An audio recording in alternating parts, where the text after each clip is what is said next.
Many of you will not believe me, but the story that I am about to share with you will surely terrify you on a rainy night, as the raindrops tapped incessantly against the windows, casting eerie shadows across the dimly lit room. I gathered my courage to recount the bone-chilling tale of the old cemetery that had long haunted the outskirts of our small, unsuspecting town. It all began years ago, when I was a curious teenager with an insatiable thirst for adventure. The stories about the graveyard were whispered among the townsfolk, passed down through generations like a cursed legacy. The cemetery, they said, was not just a resting place for the departed, but a haven for restless spirits that had been wronged in life and sought retribution in death. The air was thick with an oppressive fog, as I, along with my friends Emma and Jake, embarked on a treacherous journey to uncover the truth behind the tales. Armed with flashlights and our hearts pounding with a mix of excitement and dread, we ventured into the murky unknown. The wind howled mournfully, as if warning us of the impending darkness that awaited. The cemetery loomed before us, its iron gates creaking open with an unsettling screech. The tombstones stood like silent sentinels, weathered by time and etched with the names of souls long forgotten. The air grew colder as we ventured deeper, our footsteps echoing through the silence like a solemn drumbeat. As we explored further, we stumbled upon a particularly dilapidated mausoleum, its stone facade covered in ivy and decay. The door beckoned to us, seemingly inviting us to unlock its secrets. With trembling hands, I pushed the door open, revealing a chilling sight that would forever be etched into our minds. Candles flickered inside, casting dancing shadows that seemed to come alive upon the walls. The air was heavy with an otherworldly presence, and a sense of dread settled over us like a suffocating shroud. Against one wall, we noticed a mural depicting scenes of torment and suffering, a grim portrayal of the grievances suffered by the departed. A voice echoed in our minds, a haunting whisper that seemed to come from all directions at once. "You have trespassed into the realm of the forgotten," it intoned, sending shivers down our spines. Our flashlights flickered, casting eerie glows on the mural as we realized that we were not alone. Shapes began to materialize before us, figures cloaked in tattered rags, their eyes hollow voids that seemed to pierce through our very souls. Panicked, we turned to flee, but the door slammed shut with a resounding thud, trapping us inside the tomb. Desperation gripped us as we pounded on the walls, our screams echoing through the suffocating darkness. It was then that we saw her, a spectral figure with flowing raven hair and eyes that burned like fiery embers. She was the embodiment of the vengeful spirit that had been rumored to haunt the cemetery for centuries.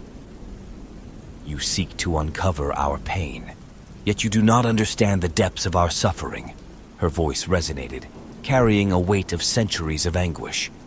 She recounted tales of betrayal, heartache, and injustice, each story more chilling than the last.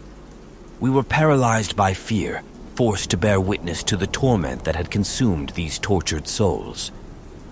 As the night wore on, the line between reality and nightmare blurred, and time seemed to lose all meaning. We pleaded for release, promising to share their stories with the world, to bring their grievances to light. The spirit's eyes bore into ours, and in a moment of otherworldly clarity, we understood that our fate was intertwined with theirs. With a final bone-chilling scream, the spectral figure dissipated into the ether, leaving us in a cold sweat, our bodies trembling with a mix of fear and awe. The door swung open once more, and we stumbled out of the mausoleum, gasping for breath as the first rays of dawn illuminated the sky. We returned to the town forever changed, haunted by the horrors we had witnessed, and burdened by the responsibility of sharing the stories of the forgotten souls. The townsfolk listened in hushed silence as we recounted our harrowing ordeal, and from that day on, the cemetery was shunned even more vehemently, its secrets left undisturbed. So, as you listen to my tale on this rainy night, remember that the boundary between the living and the dead is thinner than you might think. The old cemetery still stands, a testament to the pain and suffering that linger in the shadows. And if you ever find yourself wandering near its gates, beware, for the restless spirits may still be watching, waiting for someone brave enough to unlock the secrets of their tortured past.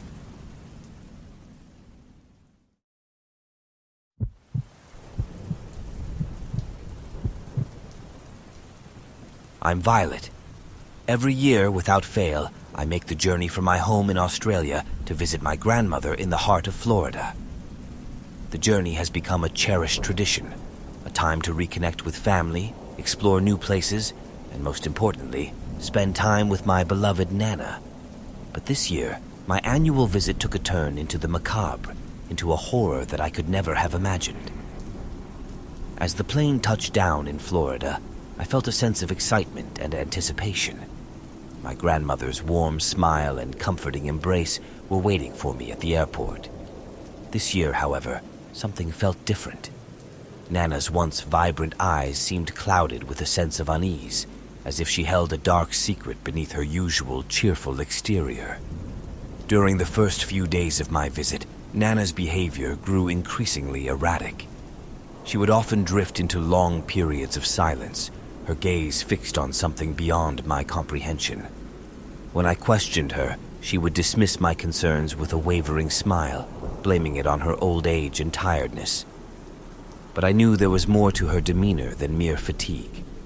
One gloomy afternoon, while Nana was taking a nap, I decided to venture out and explore the nearby surroundings. The sun was setting, casting an eerie golden hue over the rows of tombstones in the cemetery adjacent to Nana's quaint house. I felt drawn to the cemetery, as if an invisible force was tugging at my curiosity. Walking among the gravestones, I couldn't shake off the feeling that I was being watched.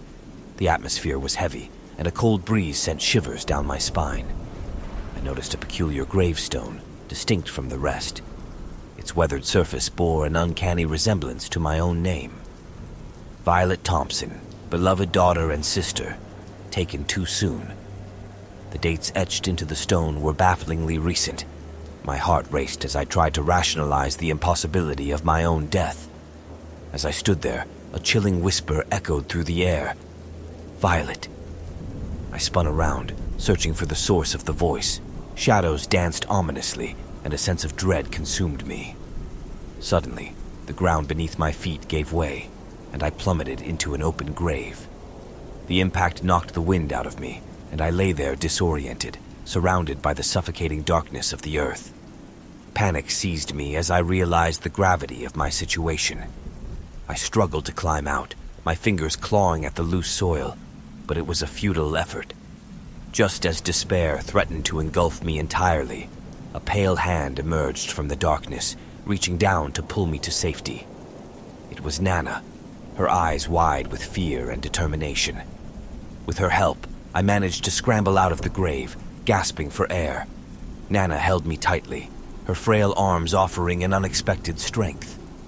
She led me away from the grave, her voice trembling as she recounted a chilling tale. Decades ago, a malevolent spirit had taken a liking to the cemetery, using it as a portal to ensnare unsuspecting souls. It would mimic the names and appearances of those it sought to trap, and its hunger for companionship grew insatiable with each passing year. Nana confessed that she had been battling the spirit for years, trying to protect her family from its sinister clutches. She had tried to shield me from the truth, but my curiosity had led me straight into its trap. Tears welled up in her eyes as she apologized for not revealing the danger I was in. Together, Nana and I devised a plan to confront the vengeful spirit once and for all. With candles, salt, and ancient incantations, we stood at the precipice of the portal, ready to face the darkness head-on. The atmosphere grew tense as we recited the incantation, our voices mingling with the wind's mournful howl. The ground trembled beneath us, and an otherworldly presence manifested before our eyes. The spirit's form shifted and twisted, its spectral wails echoing through the night. But we stood our ground, fueled by a fierce determination to free the souls it had trapped. Hours passed like an eternity as we battled the spirit, the air charged with energy and desperation. Our efforts finally paid off as the first rays of dawn began to break through the horizon. The spirit let out an ear-piercing shriek, its form dissipating into nothingness, leaving behind a sense of relief and exhaustion. As the sun's light bathed the cemetery in a soft glow, Nana and I embraced, our bond strengthened by the harrowing ordeal. We had faced the darkness together and emerged victorious. The cemetery, once a place of terror, now held a sense of tranquility. My annual visits to Nana's house have taken on a new meaning since that fateful encounter. Together, we continue to honor the memories of those lost to the spirit's grasp, ensuring their stories are told and their spirits find peace.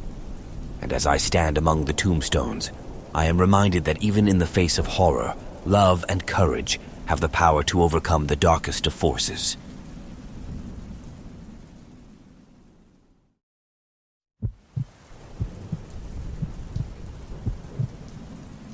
I'm Eva. I work for a big investment company in New York, and on vacation I decided to go with my friend Mia on a trip that would change our lives forever. We were both adventure seekers, always on the lookout for the next thrilling experience. Our journey took us to a remote town nestled deep within the woods, a place with an eerie atmosphere that sent shivers down our spines. One crisp autumn morning, with a sense of excitement and a touch of trepidation, Mia and I embarked on a hiking expedition into the heart of the dense forest surrounding the town. The trees stood tall and ancient, their branches intertwined like skeletal fingers. The wind whispered haunting secrets as we followed an overgrown path that seemed to lead to nowhere.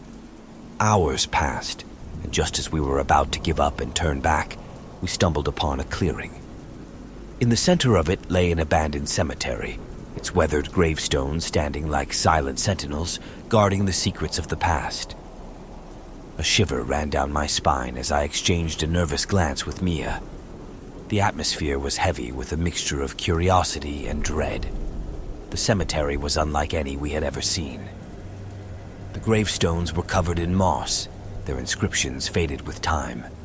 Some were broken, lying on the ground like forgotten memories. Mia, always the more impulsive of us, took a step closer to one of the larger tombstones and traced her fingers over the engraved letters. "I wonder who these people were," she mused.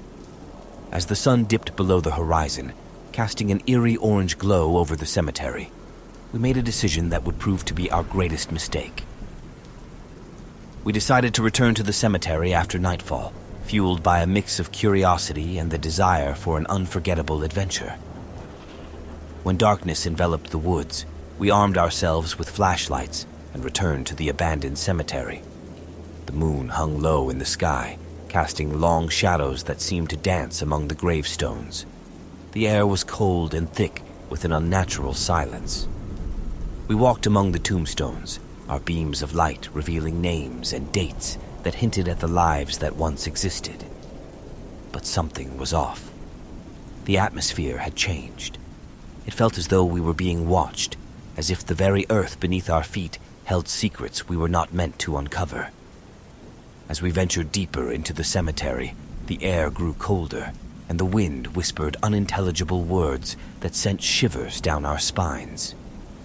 Mia's flashlight flickered, casting fleeting glimpses of looming shadows that seemed to move on their own. Panic began to claw at the edges of my mind, but curiosity kept us going. It was then that we came across a mausoleum, its heavy doors slightly ajar. The air around it was dense, almost suffocating. Mia pushed the door open further, and a foul odor wafted out, causing us to gag. Inside, we discovered a scene straight from a nightmare. Coffins were strewn about, their lids torn open, as if something had clawed its way out. The walls were adorned with grotesque paintings that seemed to shift and twist in the dim light. Before we could process the horror before us, a bone-chilling howl echoed through the mausoleum. Mia and I turned to flee, our hearts pounding, but we were met with an even more terrifying sight. The cemetery had come alive. Shadowy figures emerged from the gravestones, their eyes glinting with malevolence. They moved in a macabre dance, their whispers growing louder and more sinister. We ran, our screams echoing through the woods, the specters of the cemetery in pursuit. The forest seemed to close in around us, the trees twisting and contorting as if to block our escape. Just as it seemed we were about to be consumed by the darkness, we burst through the tree line and stumbled back into the town. The townspeople were gathered, their faces etched with concern as they witnessed our frantic escape. They led us to safety and listened to our harrowing tale. Their expressions grew grave as they exchanged knowing glances. "You've entered the realm of the restless spirits," an elderly man said, his voice trembling. "That cemetery holds a dark history, a place where the boundary between the living and the dead is thin. Those who dare to disturb it are cursed to forever be haunted by the souls they've awakened." Mia and I left that town, forever changed by our encounter with the supernatural. We returned to our lives in New York, but the memories of that night continued to haunt our dreams.